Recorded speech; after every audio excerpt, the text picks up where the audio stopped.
It is the SMT Media Network. Today we are talking Lakers versus Rockets. And this one was pretty tight, pretty close most of the way. It was a good game to watch. Kind of a defensive struggle to start the game. The Rockets opened the first quarter with a 19-point effort. The Lakers could only muster 16. Things did get better in the second quarter. We saw the Rockets score 29, but the Lakers were able to get 32. So this game was tied at halftime. And in the second half, the Lakers came out really focused offensively, really hot. Started hitting the three ball really well. Actually, that happened in the second and the third quarter.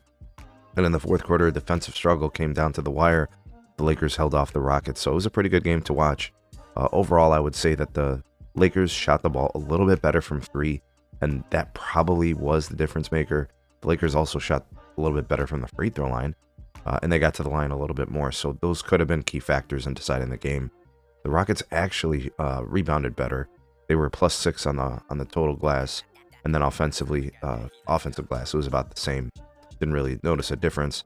The Rockets moved the ball a little bit better. The Lakers offense kind of isocentric in some ways.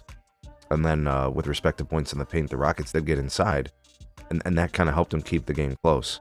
But at the end, kind of looking at the final, frames and kind of the execution of it, the Rockets couldn't score enough, and the Lakers were able to do enough hitting their free throws late. From the Rockets, 20 points from Amen Thompson, 8 of 14 from the field. Really good defensive game from him. 2 steals, 2 blocks. Kid is just so good. Dylan Brooks, 16-point effort. He didn't shoot the ball particularly well, but defensively he's obviously very active. So a decent game from him, nothing crazy. Sengun had 14 points on 5-11 shooting, 4 of 4 from free throw.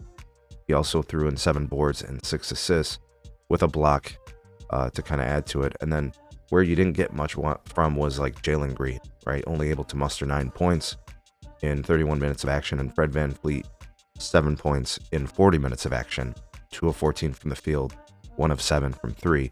Probably the reason the Rockets actually lost was the fact that they couldn't score enough points.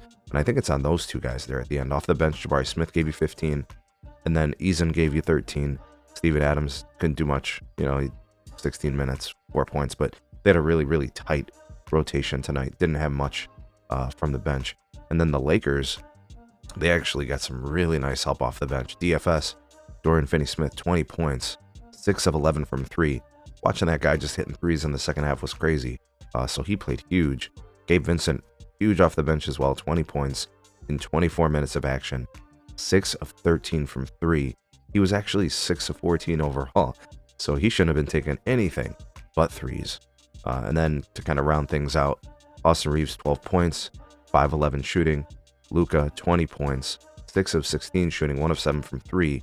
Kind of a weak shooting night, but he did have 6 rebounds. He did have 9 assists. The turnovers, he only had 3, so that's a pretty good game for him. Jackson Hayes' quiet game didn't do much. LeBron, 16 points on 5 of 12 shooting, 2 of 4 from 3, 4 of 4 from the free throw line. He did have 8 rebounds, 4 assists. He had 2 steals, 2 blocks, and only 3 turnovers. So a pretty good game from LeBron, pretty efficient in terms of impacting the game. His plus-minus was actually plus. It's not always the case, saying that about LeBron. But kind of to round things out with this game, the reason why this game was important and why it's big that the Lakers got it, the Rockets are 49-27, and you look at their particular position within the standings. Now the Lakers moved to 46-29. Like, these teams are really, really close. You look at the standings, the Rockets are number 2, clearly behind the OKC Thunder. They're 8-2 in their last 10 games. And then you have the Nuggets right behind them and the Lakers in at 4. These teams are kind of in a lock, right? You only have, I don't know if it's like 8 or 9 games possibly, maybe 7 games. I have to look at the schedule and see who the matchups are. But the Lakers, I know, have a challenging, rest of the schedule. And, the Rockets and the Nuggets are ahead of them. The Grizzlies aren't too far behind, but I'm not really sure how they finished the season. They've lost 3 in a row, and, they're 3-7 in their last 10. I think both the Warriors and the Timberwolves will probably finish ahead of the Grizz, possibly the Clippers. The Grizz could go from like 5-9. That's very possible. Or 5-8. And then everybody's kind of sliding up. I look at the Warriors, won 7 of their last 10. Same thing with the Wolves. The Lakers have won a couple of games in a row now. Like, they're all trying to kind of finish the season strong. And now kind of LeBron, he's been back for a handful of games. He's got his cardio back probably. His shot's going to start falling. It's been a problem since he got back, but tonight he played much better than he did in the previous games against like the Bulls and I forget who they played before that. Was the Grizz or someone else? I forget. The Pacers. Yeah. So good win for the Lakers. They beat a solid team, a team that they could definitely be playing in the playoffs, like in kind of like a second round matchup. Probably not like a first round matchup, but it just kind of depends. I don't think the Lakers could fall back, to the back half of the standings. But interesting to kind of see how this plays out. I really do think the Rockets are going to be tough out for most teams, and they would be a tough out for the Lakers too. They're well coached. The Rockets mean business.